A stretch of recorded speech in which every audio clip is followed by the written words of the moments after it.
avant que nous abordions les sujets de ce Conseil sur le financement des collectivités, sur la situation financière de notre pays. Je crois que tout le monde est au clair maintenant sur les 3300 et quelques milliards de dettes qui sont celles de la France. Je voudrais quand même rappeler que les collectivités doivent respecter le principe de vote de leur acte budgétaire en équilibre réel. Nous n'avons pas le droit d'être en déficit. Que contrairement à l'État, nous devons constamment aussi nous assurer que notre capacité de désendettement est maîtrisée. D'ailleurs, nous avons actuellement la Chambre régionale des comptes dans la ville qui termine leur contrôle. Nous verrons ce qu'elle en dit, mais jusqu'à présent, chaque fois où elle est venue, elle a salué la façon dont est gérée notre collectivité. Faut-il aussi rappeler que les collectivités, depuis plusieurs années, prennent acte, je dis bien, de décisions budgétaires de l'État ou de décisions tout court qui transfèrent aux collectivités un certain nombre d'obligations sans jamais nous compenser ou nous apporter des recettes de fonctionnement en face.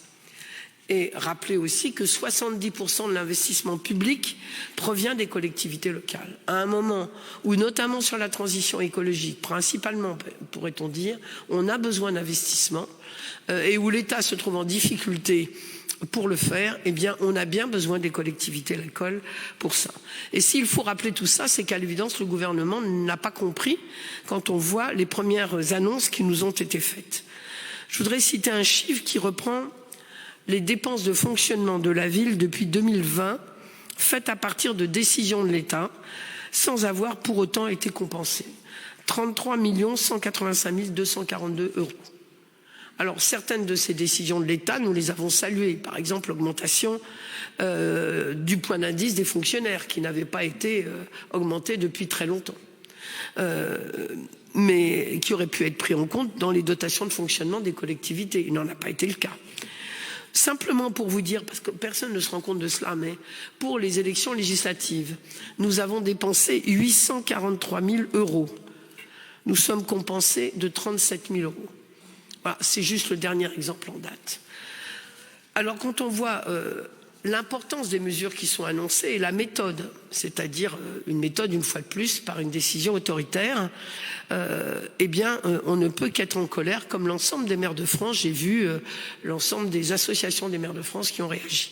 Le gouvernement a confirmé en effet son intention de ponctionner de 5 milliards d'euros les collectivités, avec la mise en place d'un mécanisme de précaution qui consiste à confisquer 3 milliards de recettes à 450 collectivités, les plus grandes. Donc nous serons dedans, bien évidemment. Une coupe de 1,5 milliard dans le fonds vert, c'est-à-dire une diminution de 60% de l'enveloppe initiale. On voit bien là qu'on abandonne l'ambition écologique qui avait été pourtant annoncée, dite et redite. Et ce fonds vert nous a été utile et nous avions déjà les projets pour le prochain fonds vert, puisque cela devait durer un certain nombre d'années. Je crois qu'on a reçu environ 6 millions et on attendait encore 6 millions. C'est pour dire que ce n'est pas rien. Un gel des transferts financiers, tout particulièrement la DGF, ce qui équivaut dans un contexte inflationniste à une baisse de volume. Là aussi, cela nous coûte. Le plafonnement des recettes de TVA, alors qu'elle devait justement compenser le manque à gagner de la suppression de la contribution à la valeur ajoutée des entreprises qui nous avait été transférée. La réduction de 800 millions d'euros du FCTVA, remboursement dû aux collectivités, qui va encore déséquilibrer les plans de financement, alors que souvent nos investissements étaient déjà engagés. Voilà, donc je vous donne quelques exemples de ce qui a été annoncé, ce ne sont pas des inventions. À l'aune de ces éléments, nous pouvons indiquer que la ville sera donc concernée par de nombreuses décisions, j'ai parlé des fonds verts, par l'amputation du FCTVA. Vous avez sans doute vu hier que Intercommunalité de France a communiqué un chiffrage à titre indicatif de l'impact pour les collectivités des mesures qui venaient d'être annoncées. Et pour la ville de Lille, nous serions, je prends toute précaution, ça a été fait par des gens sérieux, mais nous serions autour d'une perte de 8,3 millions. Donc là aussi, tout de suite, en 2025, ce qui est loin d'être facile. Voilà. Donc est-ce qu'il n'y a pas effectivement une forme d'injustice à faire porter par les collectivités locales la mauvaise gestion, parce qu'il faut bien dire les choses.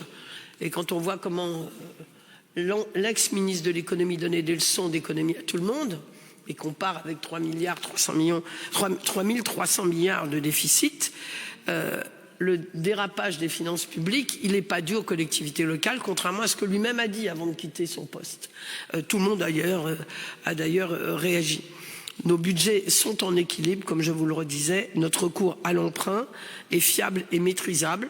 Et cela a été conforté en permanence. Donc si je souhaitais vous dire cela à la fin de ces communications, c'est parce qu'avec c'est une vraie préoccupation pour nous, alors que nous étions en train de terminer le budget de l'année 2025, et ça l'est pour les autres villes. D'ailleurs, nous avons signé hier avec 44 autres villes, autres maires, un texte pour dire que nous voulons arrêter que le gouvernement prenne des décisions comme celle-là, et comme toujours, sans aucune concertation, alors que les associations de maires ont tous demandé, et des autres collectivités, ont tous demandé à être entendus par le gouvernement. Voilà ce que je souhaitais dire avant que nous abordions le conseil municipal, et on va commencer d'ailleurs